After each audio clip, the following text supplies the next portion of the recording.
नमस्कार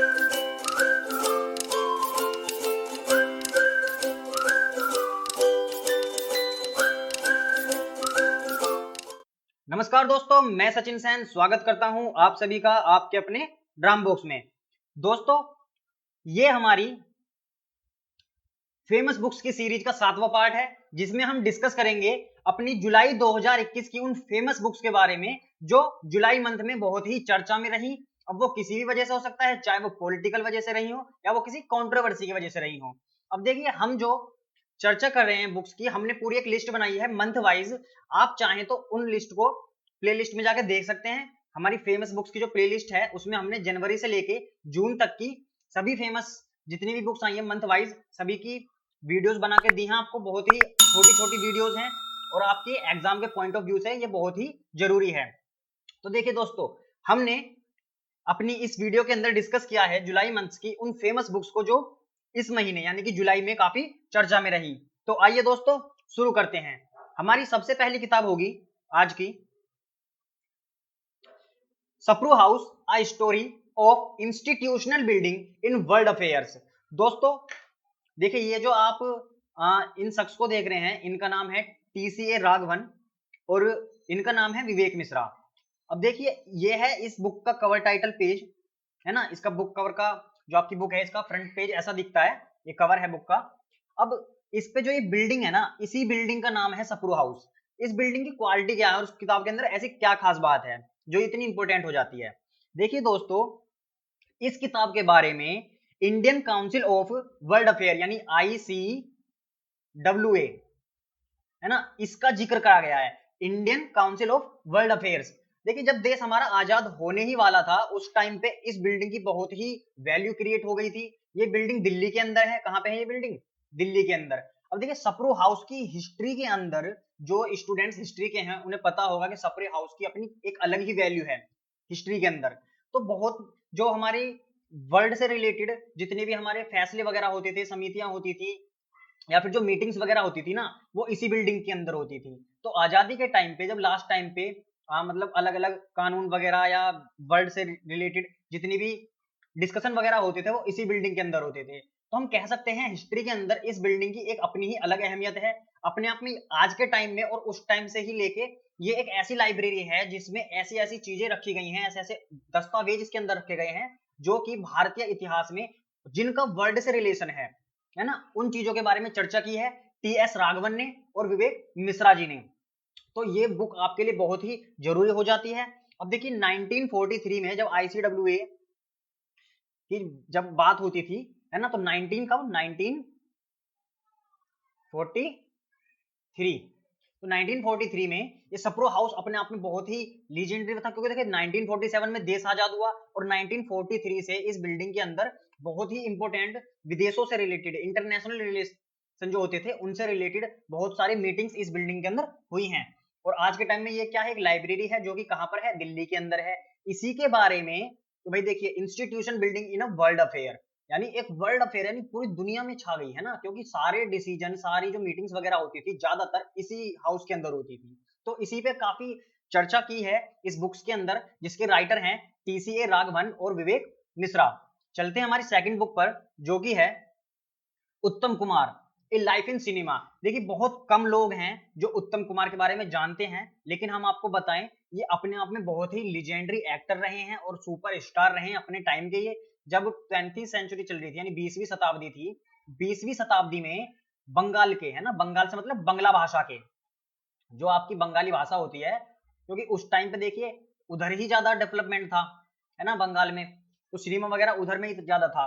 तो इस बुक के अंदर उत्तम कुमार की लाइफ के बारे में लिखा गया है कि किस तरह से एक बंदा बंगाली में जो था, मतलब बंगाली बोलने वाला, वो किस तरह से शुरू में इनकी क्लर्क की नौकरी थी, क्लर्क से कैसे ये एक्टर बने, एक्टर से कैसे स्टार बने, स्टार से कैसे एक लीजेंड बन गई, है ना। तो जो लोग सिनेमेटोग्राफी या फिर जो फिक्शन मूवीज और पिक्चर वगैरह की लाइन में जाते हैं उनके लिए उत्तम कुमार अपने आप में बहुत ही लीजेंडरी वर्क होते हैं, क्योंकि उन्हें पता है कि भाई जो आज सिनेमा आप हम लोग देखते हैं ना, कि भाई सिनेमा में ऐसा होता है ऐसा होता है, बहुत सारी चीजें इनकी दी हुई है एक तरीके से हम कह सकते हैं, क्योंकि सबसे पुराने एक्टर्स के अंदर, सुपर स्टार के अंदर उत्तम कुमार का नाम आता है। इस किताब को लिखा है सयनदेव चौधरी जी ने, ये है हमारे सयनदेव चौधरी, और ये है इस बुक का फ्रंट कवर। चलते हैं हमारी नेक्स्ट बुक पर, जो कि है by my own rules my story in my own words. देखिए ये जो है, ये है आनंद शीला जी। आनंद शीला जी अपनी पूरी लाइफ कंट्रोवर्सी में रही, बहुत सी वजहों से, जिनमें से एक फेमस वजह थी ओशो। आपने अक्सर ओशो का नाम सुना होगा। ओशो एक इंटरनेशनल फाउंडेशन है, जैसे होती है ना, जैसे रामदेव फाउंडेशन और पतंजलि फाउंडेशन, इसी तरह से अध्यात्म से रिलेटेड एक फाउंडेशन है ओशो फाउंडेशन, जिसमें जो था, जो ये हमारे थे ना भगवान श्री रजनीश, ऐसा वो जो फाउंडेशन थी, वहां पर एक शख्स थे भगवान श्री रजनीश, वो अपने आप को मतलब एक स्पिरिचुअल नेता बताते थे, और बताते थे कि मैं भगवान से कांटेक्ट कर सकता हूँ इस तरह से। तो उनके साथ इनके कुछ कंट्रोवर्सी रही भगवान रजनीश जी के साथ, और उसके बाद में अमेरिका के अंदर ये जेल में भी रही काफी टाइम, है ना, इनको इम्प्रिजमेंट दिया गया था, और फिर ये बाहर आई, फिर उन्होंने अपनी लाइफ थोड़ी अलग स्टाइल में चुनी, भगवान को समझा, यानी काफी चीजें जो इनकी अपनी लाइफ रही है ना। देखिए इस बुक का नाम देखिए, बाय माय ओन रूल, यानी कि मेरे अपने रूल। दुनिया मेरे बारे में क्या बात करती है मुझे उससे कोई फर्क नहीं पड़ता, है ना, दुनिया तो बातें करेगी, लेकिन मैंने अपनी जिंदगी अपने हिसाब से जी। उसी चीज के बारे में इन्होंने डिस्कस किया है, कुल मिला के इन्होंने अपना पक्ष रखा है कि भाई मैंने जो भी किया मेरी मर्जी से करा, मेरी लाइफ थी, अपनी सारी बातें जो हैं इन्होंने इस किताब के अंदर लिखी।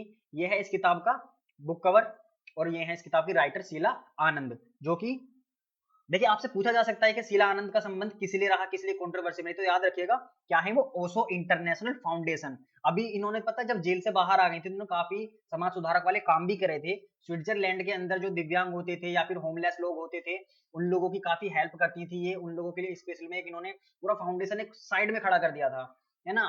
फिर जब भारत आई, फिर इनसे वही चीजें आई कि भाई आप तो उनके साथ आपका नाम जुड़ा, तो काफी कंट्रोवर्सी थी आनंद शीला के नाम पे, तो इसलिए ये बुक आपके लिए बहुत फेमस है ना, आपके लिए बहुत ही जरूरी हो जाती है।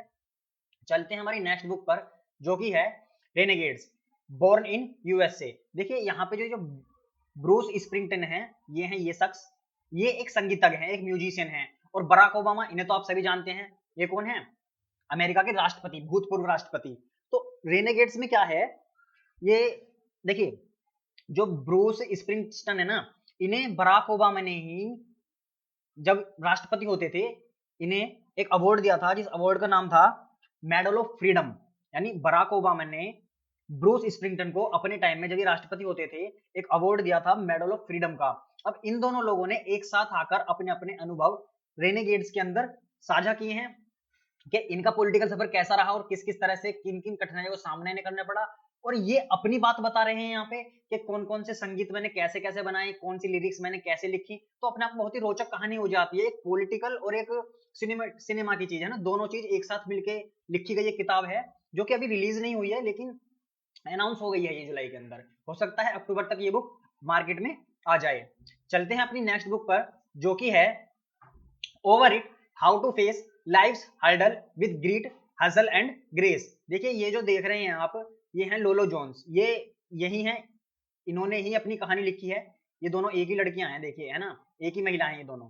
अब लोलो जोन्स जो है एक रनर हैं, एक धावक हैं, ये ओलंपिक में बहुत ही सुर्खियां बटोरी थी अपने टाइम पे, इन्होंने बहुत ही फर्राटेदार दौड़ती हैं ये, और ये एक ऐसी रनर हैं जो अपनी जीत से ज्यादा अपनी हार के लिए दुनिया में फेमस हैं, क्योंकि इन्होंने जो जो मिस्टेक करी है ना, कभी ज्यादातर ये उन जीतों मतलब तब हारी जब बिल्कुल जीतने ही वाली थी। तो पूरी दुनिया के अंदर ओलंपिक्स में ये इसलिए जानी जाती हैं कि एक ऐसी मतलब एक ऐसी एथलीट हैं जो जीतते जीतते हारी, है ना, कई बार क्या हुआ इनके साथ कि जीतते जीतते हार जाती थी, बस जीतने वाली है फिर भी, तो वो क्या मिस्टेक्स थी।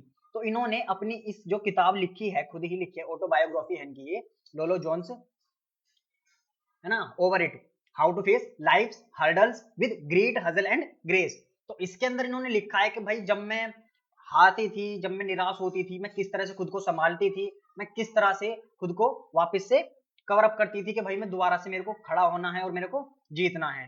तो ये है इस बुक का टाइटल कवर पेज। चलते हैं अपनी नेक्स्ट बुक पर, जो कि है the stranger in the mirror. बहुत ही सुर्खियों में रही खबर, मतलब बहुत ही सुर्खियों में रही है ये बुक जुलाई मंथ के अंदर। यह है इस बुक का कवर पेज, और यह है देखिए राकेश ओम प्रकाश मेहरा जी, ये एक डायरेक्टर हैं जो कि फिल्मों का निर्माण करते हैं, और इन्होंने अपनी ये जो बुक लिखी है, ये जो राइटर हैं रीता राममूर्ति गुप्ता, इनके साथ मिलकर लिखी है। अब इसके अंदर जो कहानी है ना, इन्हीं की है। ये एक फिल्म मेकर है, ये इन्हीं का फोटो है। तो राकेश ओम प्रकाश मेहरा जो हैं, इन्होंने अपनी ही कहानी रीता राममूर्ति गुप्ता, जो कि एक लेखक हैं, इनके साथ मिलकर लिखी है, जिसका नाम है the stranger in the mirror. अब देखिए, ये जो हैं, ये एक फिल्म मेकर हैं और इन्होंने क्या करा है, अपनी ऑटोबायोग्राफी लिखी है। और ये क्या है, एक ऑटोबायोग्राफी है, ऑटोबायोग्राफी है ये एक। अब ये एक फिल्म निर्माता है और इन्होंने कैसी कैसी मूवी बनाई है, बहुत ही जानदार शानदार मूवी इन्होंने अपने टाइम में बनाई है, जैसे कि रंग दे बसंती, दिल्ली 6, भाग मिल्खा भाग, है ना। तो आपसे क्वेश्चन पूछा जा सकता है बाई चांस ये भी कि भाग मिल्खा भाग किसने बनाई, रंग दे बसंती किसने बनाई, क्योंकि अभी हाल फिलहाल में इनकी बुक रिलीज हुई। तो आपके लिए बहुत ही जरूरी हो जाता है जानना the stranger in the mirror किसकी ऑटोबायोग्राफी है, राकेश ओम प्रकाश मेहरा की। और इस बुक को लिखा है राकेश ओम प्रकाश मेहरा जी ने रीता राममूर्ति गुप्ता के साथ मिलकर। ये हमारे राकेश ओम प्रकाश मेहरा जी। आज की हमारी नेक्स्ट बुक जो कि है मैपिंग लव, इसे लिखा है अश्विनी अय्यर तिवारी ने। देखिए, अश्विनी अय्यर तिवारी जो हैं, ये भी एक एक्टर हैं, बहुत ही लेजेंडरी एक्टर हैं, और इन्होंने एक नोवेल लिखा है। तो आपसे अगर पूछा जाए मैपिंग लव क्या है, तो ये एक नोवेल है, बहुत ही अच्छा नोवेल है। अब इसमें देखिए, ये डायरेक्टर हैं हमारी अश्विनी अय्यर तिवारी जो हैं, और इन्होंने भी बहुत ही लेजेंडरी मूवीज बनाई हैं, जिसमें कि अगर आप आईएएस की तैयारी करते हैं, आपने एक मूवी जरूर देखी होगी, अगर नहीं देखी है तो आपको देखनी चाहिए जब भी आपको समय मिले, जो कि है नील बटे सन्नाटा। तो नील बटे सन्नाटा मूवी इन्होंने क्रिएट करी, यानी कि ये उसकी डायरेक्टर हैं। बरेली की बर्फी इन्होंने क्रिएट करी, पंगा इन्होंने क्रिएट करी। तो बहुत ही अच्छी अच्छी मूवी का डायरेक्शन इन्होंने किया है। तो बुक का नाम है मैपिंग लव, राइटर हैं इसकी अश्विनी अय्यर तिवारी, जो कि क्या है, एक फिल्म डायरेक्टर हैं। आज की हमारी लास्ट बुक जो कि है the nation's homoeopath, how doctor Batra's become the world's largest chain of homoeopathy clinics. देखिए, ये हैं डॉक्टर मुकेश बत्रा जी। अब जो डॉक्टर मुकेश बत्रा हैं, आपने अक्सर अगर होम्योपैथी की दवा खाई है तो सबसे बड़ा ब्रांड ना बतराज का होता है। होम्योपैथी की सबसे ज्यादा बढ़िया दवाई, सबसे महंगी दवाई, सबसे ब्रांडेड दवाई डॉक्टर बत्रा की मानी जाती है ना। अपने आप में बहुत ही लेजेंडरी ब्रांड है ये है इनकी बुक का कवर टाइटल पेज। अब देखिए, इसमें इन्होंने अपनी जर्नी लिखी है पूरी, कि किस तरह से होम्योपैथ को इन्होंने पूरी दुनिया के अंदर फेमस किया, किस तरह से इन्होंने उस टाइम पे अपनी एक होम्योपैथी की पूरी चैन खड़ी कर दी, जिस टाइम पे इनको कहीं सपोर्ट नहीं मिल रहा था। ये उस दौर की बात है जब देश आजाद हुआ था, नई नई आजादी मिली थी, उस टाइम पे ही इन्होंने कर्जा लिया और पूरा बहुत रिस्क इन्होंने उठाया, और इन्होंने 7 देशों के अंदर 150 शहरों में 200 होम्योपैथिक क्लिनिक खोले, और 36% का टैक्स भरते थे। ये टैक्स मतलब जो ब्याज होता है, जो इन्होंने कर्जा लिया था उस पे 36% का, दोस्तों हिसाब लगाइए, 100 रुपए पे 36 रुपए। उस जमाने में ये लोग क्या करते थे, ब्याज भरते थे, ये इंटरेस्ट देना पड़ता था इन्हें। उस टाइम पे इन्हें बताते हैं कि किस तरह से इन्होंने बहुत बड़ा रिस्क लिया, जिसका आज फल इन्हें मिला है। पूरी दुनिया के अंदर होम्योपैथी आज अपने आप में एक अलग ही पहचान रखती है। तो आइए जल्दी से रिवीजन करते हैं अपनी सभी फेमस बुक्स का। तो हमारी पहली बुक थी आज की Sapru house, a story of institution building in world affairs, इसे लिखा है टीसीए राघवन और विवेक मिश्रा ने। हमारी नेक्स्ट बुक है Uttam Kumar, a life in cinema, जिसे लिखा है सयनदेव चौधरी ने। हमारी नेक्स्ट बुक है by my own rules, my story in my own words, जिसे लिखा आनंद शीला ने। हमारी next book renegades, born in USA, जिसे लिखा बराक ओबामा और ब्रूस स्प्रिंगटन ने, जो कि ब्रूस ओबामा कौन है, जो ब्रूस स्प्रिंगटन है, ये कौन है, म्यूजिशियन है। Over it, how to face life's hurdle with grit hustle and grace, इसे लिखा लोलो जोन्स ने, जो कि कौन है, एक रनर है। The stranger in the mirror, ये किसकी ऑटोबायोग्राफी है, राकेश ओम प्रकाश मेहरा की, और किसके साथ मिलकर लिखा इन्होंने इसे, रीता राममूर्ति गुप्ता के साथ। मैपिंग लव, जो कि एक नोवेल है, जिसे लिखा अश्विनी अय्यर तिवारी जी ने, और इनकी फेमस बुक, इनकी जो सबसे फेमस मूवी है वो कौन सी है, जो इन्होंने डायरेक्ट की, वो है नील बटे सन्नाटा। और last book the nation's homoeopath, how doctor Batra's become the world's largest chain of homoeopathy clinics, जिसे लिखा खुद मुकेश बत्रा जी ने। तो दोस्तों, ये थी आज की जुलाई मंथ की लास्ट बुक। तो दोस्तों, अगर अभी तक आपने हमारे चैनल को सब्सक्राइब नहीं किया है, तो इसी तरह की जानकारीफुल, नॉलेजफुल वीडियोस देखने के लिए अभी हमारे चैनल को सब्सक्राइब करें और बराबर वाला बेल आइकन भी जरूर दबा दें और इस वीडियो को ज्यादा से ज्यादा लाइक और शेयर करें। आपके लाइक और शेयर से हमें बहुत सपोर्ट मिलता है, हमें हिम्मत मिलती है ना, हमें प्रेरणा मिलती है कि हम इसी तरह के बहुत अच्छे वीडियो आपके लिए बनाएं। सेव ट्री सेव लाइफ, अपने जीवन में एक वृक्ष जरूर लगाएं। अगर नहीं लगा सकते तो कम से कम जो आपके आसपास वृक्ष हैं उनकी रक्षा करें। सेव वाटर, पानी बचाएं, पानी बर्बाद ना करें। और सेव गर्ल चाइल्ड, अगर आपके आसपास आपको पता लगता है कि कोई भी शख्स इस तरह की अनलॉफुल है ना, कानून के हिसाब से भी गलत है और अगर देखा जाए नैतिक हिसाब से, इथिक्स के हिसाब से भी गलत है, इस तरह की कामों में संलिप्त पाया जाता है, तो उसका विरोध करें, उसको समझाएं कि इस तरह की हरकतें सोसाइटी में ना हो।